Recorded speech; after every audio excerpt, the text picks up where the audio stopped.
I'm born and raised in Germany, mixed race. A lot of you probably think there's a lot of racism happening in Germany. I'm not gonna lie, I didn't face it too much in just like day in day out on the streets or something. Very seldom, but And also on the field of play as well. that's no. I said in the streets, it was not happening that much. It was alright. I had a quite peaceful childhood, but football, the thing that I love most, which is one of the things I love most in life, that reconnected me to Nigeria, is also one of the things that actually taught me or made me feel that I'm different from most of the people around me. I mean, I always knew that in the kindergarten, in school.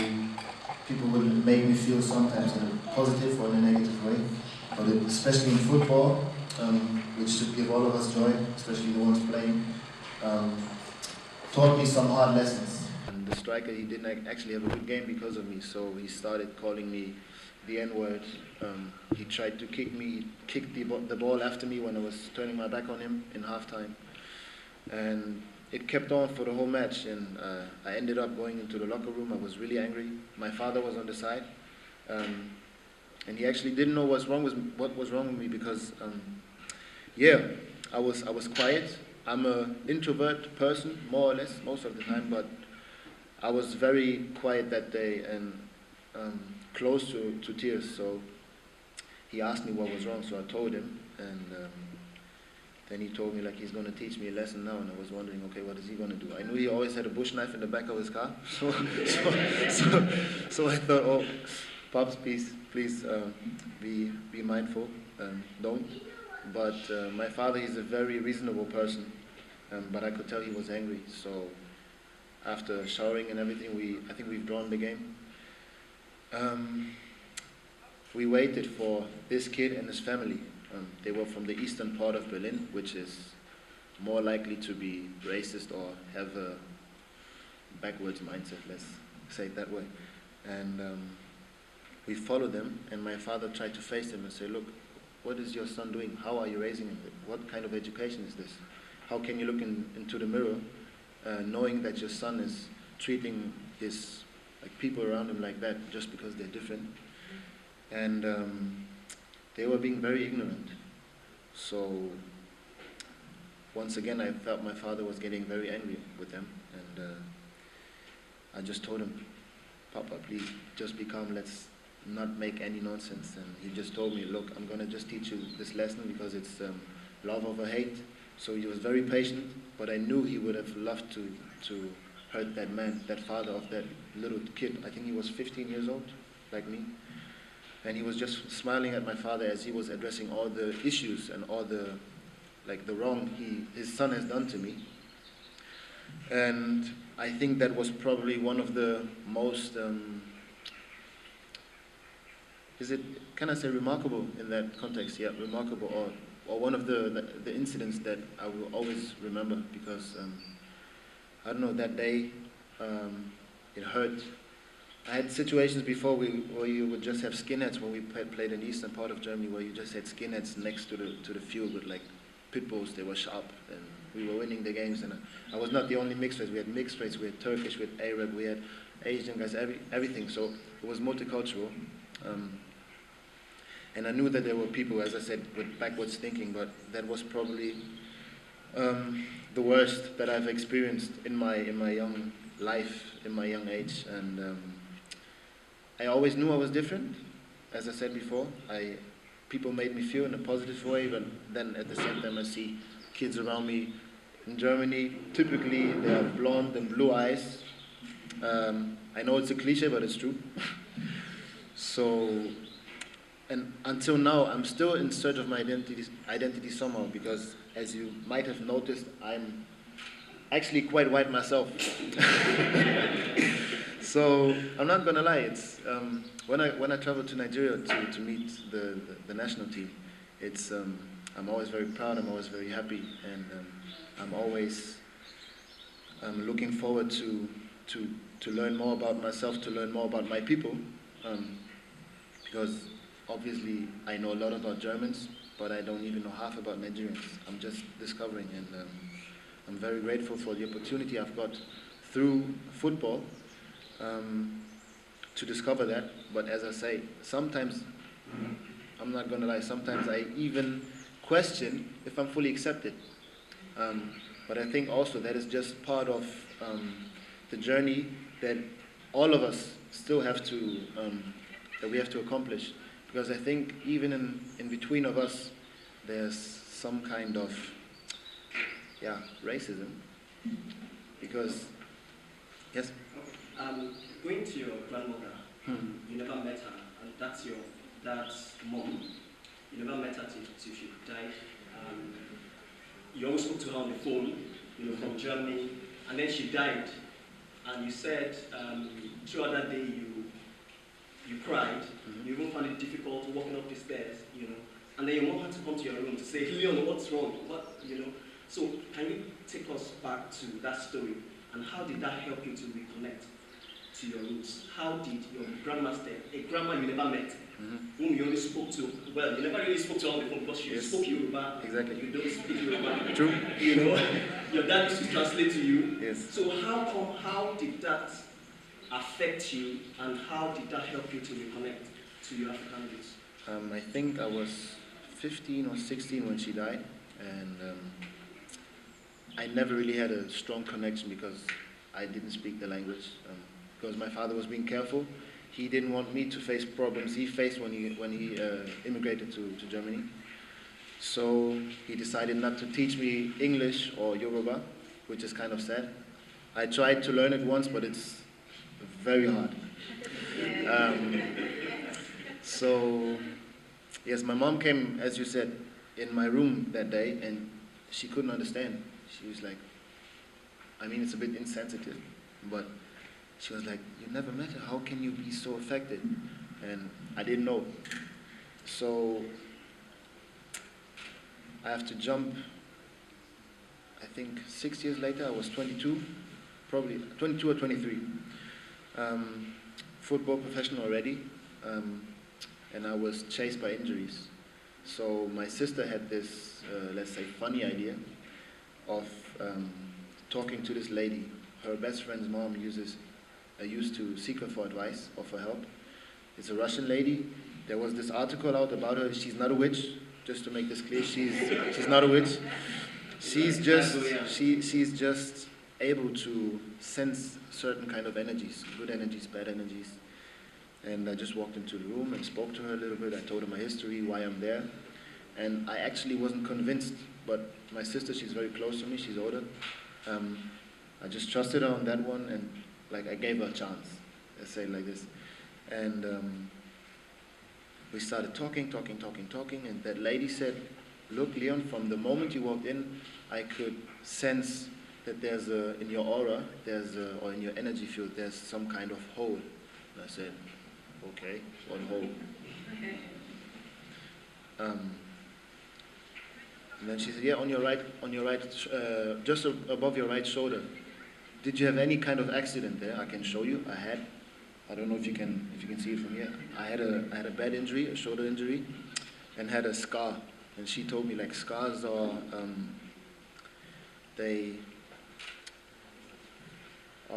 see, now I'm struggling with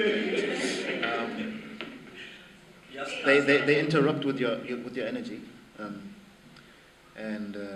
But there's more to it, because you must have lost a person very dear to you, and all that bad energy that comes from that, because you haven't really progressed it, is using that hole to get into your body and into your life, and it has a big impact. And then she got my attention, because I was like, how can she know? Because I've never met her before. My sister has never met her before. She didn't know anything apart from the fact that I tend to have injuries as a football player. So she was getting my attention, and I told her about my grandma's loss, and that this day, I never felt this kind of sadness before in my life when I lost my grandma, even though I never met her. And then she told me that every human being has some kind of soulmate. Most of you probably don't know. You will know that you have a soulmate, but not in that special kind of way. And it's a connection comparable to the connection that we say twins have. Like you just feel what each other's doing. And she said, you lost that person in your life, and you have to somehow make up for it and find a way to reconnect. So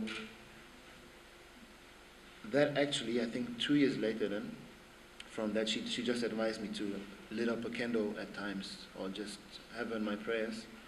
So I did, but I didn't really feel that reconnecting, but I just felt I was having my grandma more on my mind. But then when I got the Nigeria call-up 2 years later, that was actually the point where I was able to understand where that connection came from and what it means, because I finally got to visit my dear fatherland. So that was until what age that you visited Nigeria? Talk us through the time Stephen Keshi called you on the phone, the late Stephen Keshi, the former Super Eagles coach, called you on the phone to say he wanted you to play for Nigeria. How did you feel, and how did that lead to what is obtainable today? Yeah, that was actually my entrance to the, let's call it, reconnection, because without that call, I would probably not have been to Nigeria up till today, because my father, he tried to protect me. Yeah, it's sad, but it's true, because there was some kind of family issues that would have made it unsafe for me. But yes, Stephen Keshi called me that day in 2014. That's when I got my first call-up, and that's when I actually first visited Nigeria. No, not even 2014. It was 2015, 1 year later, where I finally got to see Nigeria. And I found a lot of answers when I came to that country, because growing up in Germany, being mixed race, being half Nigerian, half German, you can quite fast see a different mentality in yourself. You see your friends there being different a little bit, but especially to the Germans. You were just wondering, like, why are they doing stuff this way, or why are they not like this? Why are they always so strict and always so? I mean, it's not bad to be on time, but sometimes you know, you need to just take it easy. They're not very good at it. So I was questioning myself from an early age. Okay, I know I look different, but am I something different? You mentioned sometimes you felt inferior to the British or Englishman, and I had the same feeling in Germany, because you just ask yourself questions. I think it's just natural, but if you have had the experience of getting treated badly because you look different, then you start asking yourself those questions. So when I finally got to Nigeria and saw all the happiness, even though they're suffering, I saw, you mentioned their energy, their power. I saw so many good things where I was just like, okay, that's probably where it comes from, and it's just part of me. And I was just really, really relieved to like finally have found an answer, and I was actually quite proud to have that kind of energy, that Nigerian spirit inside of me. So a good friend of mine, he's Ghanaian, he always says, we've got the best of both worlds, and that's how I feel about it. It's, I have some of the German, very strict traits, but I also have this Nigerian life, or a Nigerian type of living, just to not take things too seriously all the time, and to always smile, and to be grateful for little things. And yeah, as I said, I'm really, really proud and happy that, or maybe you can see that impact that football had in my life at the end, because I mentioned before, it showed me a very bad side in my life, or a downside, because of the fact that I played in Germany, which still houses racism, unfortunately. But at the end, it gave me a great gift in showing me the way to find out who I really am. So what would you say to, thank you so much for all those answers, what would you say to someone who is a mixed race as well, you know, a Nigerian who is afraid to take that trip, to Nigeria. Well, you had the opportunity, your father stopped you from going, but eventually the Super Eagles gave you the golden opportunity to see Nigeria. So what would you say to someone who has not yet taken that trip, or who still has negative mindsets, about their motherland? I think it's always bad if you try to judge on something that you have never seen, and Nigeria is not a war zone. I mean, there are certain places that are very dangerous, of course, but I don't think that you need to go there to find about Nigeria, and especially me. I think if I never would have gone to Nigeria, I would regret it all my life, because as I said, it showed me part of who I am, and a part of that I'm very proud of. And yeah, I'd just say face your fears, because there's nothing to fear after all. You will get a lot of happiness, great food, great weather, and yeah, just a certain. I mean, I can only speak for someone who's living in Germany. You will get to know a lot of things that you might not have in Germany, that will actually enrich your life and make your life better. Now, talking about food, the other time you told me that you love Nigerian food and you eat Nigerian food. Can you tell the audience what Nigerian food you eat and how do you prepare it? Do you prepare it yourself? I'm not preparing myself. Okay, well, I'll tell you the secret to that. His father prepares them for him. I actually met his dad and his mom last month, and your sister as well. So can you tell us what Nigerian food you love? I heard that already. My favorite is jollof rice with plantain. The one you have plenty of it today. And I love pounded yam and egusi soup. That's my all-time favorite. I only got to eat it. My father introduced me to it quite early, but he always made gari first. And it tastes a bit sour. I didn't like it that much, but I always liked the stew. And, the egusi stew? Yes. Okay. But I actually regret that I didn't start to eat Nigerian food earlier, because when I go to the national team now, I see all of those players who never hit the gym, but who are so strong, and I know it's from pounded yam.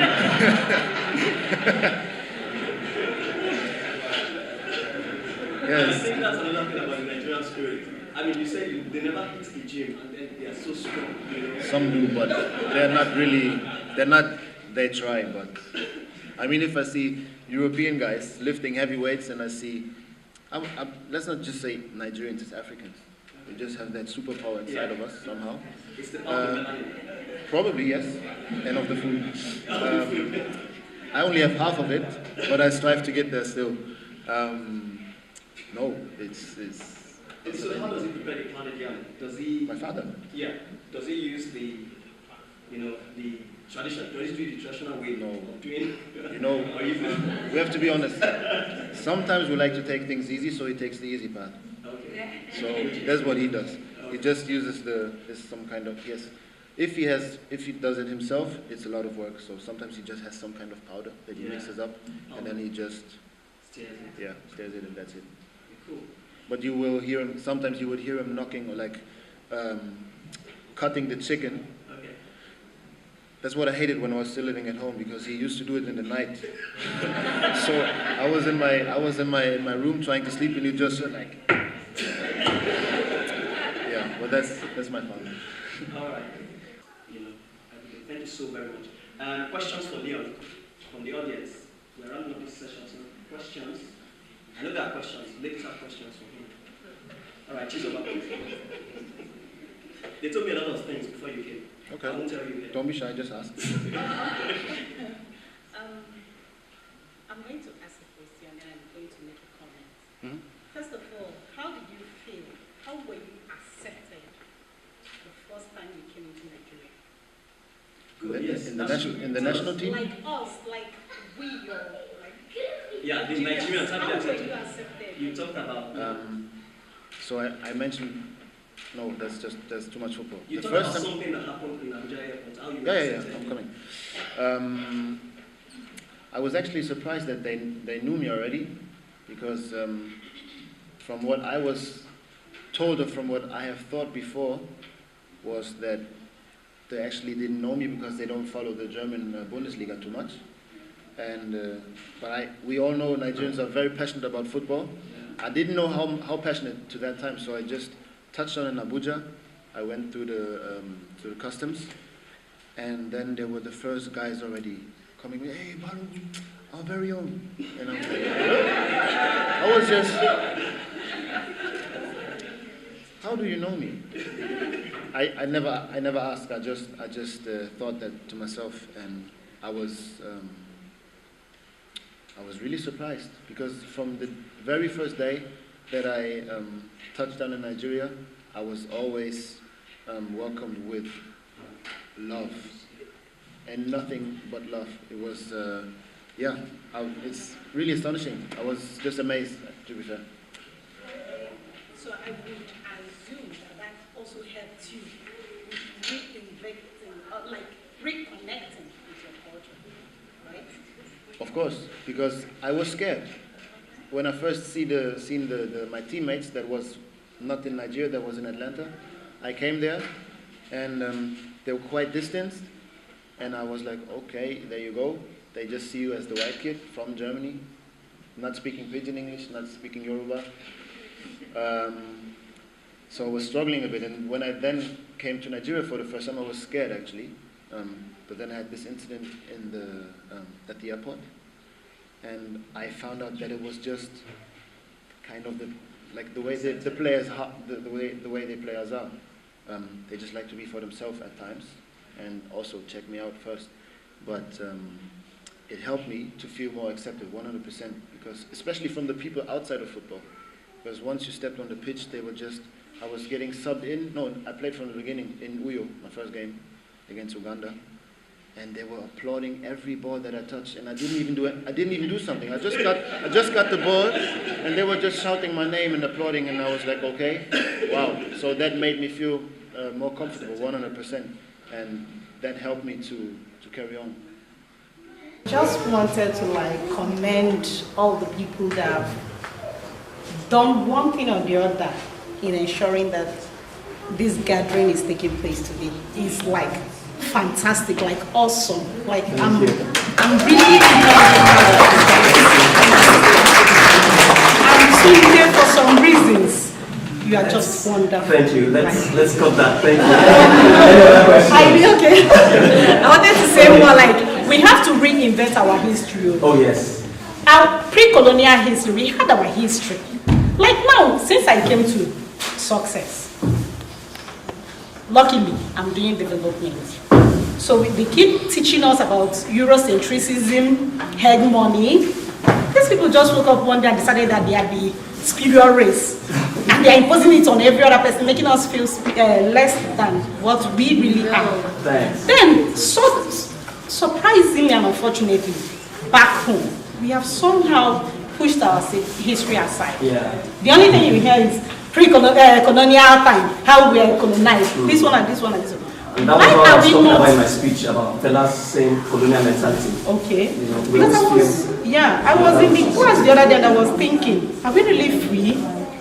Are we really free as, because they keep teaching about this thing, how they colonized Africa and everything, and people are picking it. But we at home, we are not teaching us, our children, this thing, so that we grow up embracing it as well and embracing who we are. So the success Nigeria was take it as a project and take it back to Ministry of Education and make sure that we reintroduce Thank you very much.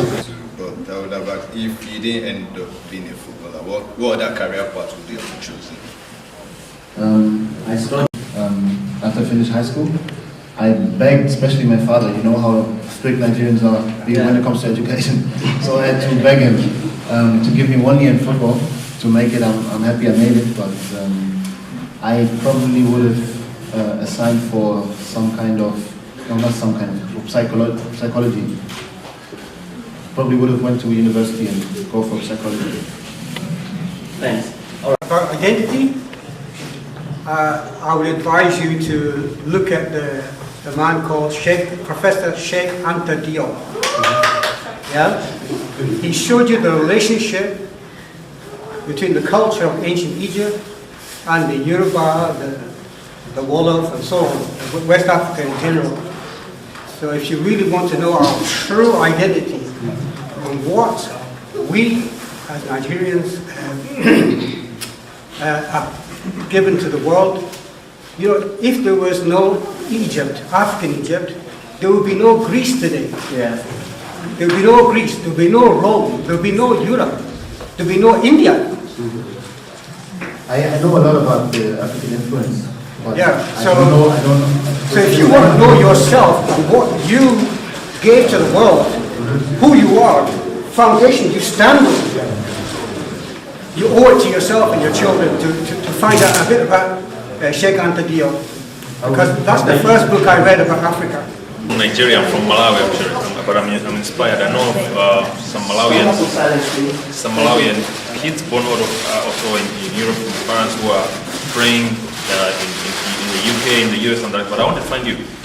Did you have a point where you had to make a choice between playing for German or Nigeria, and what For that question.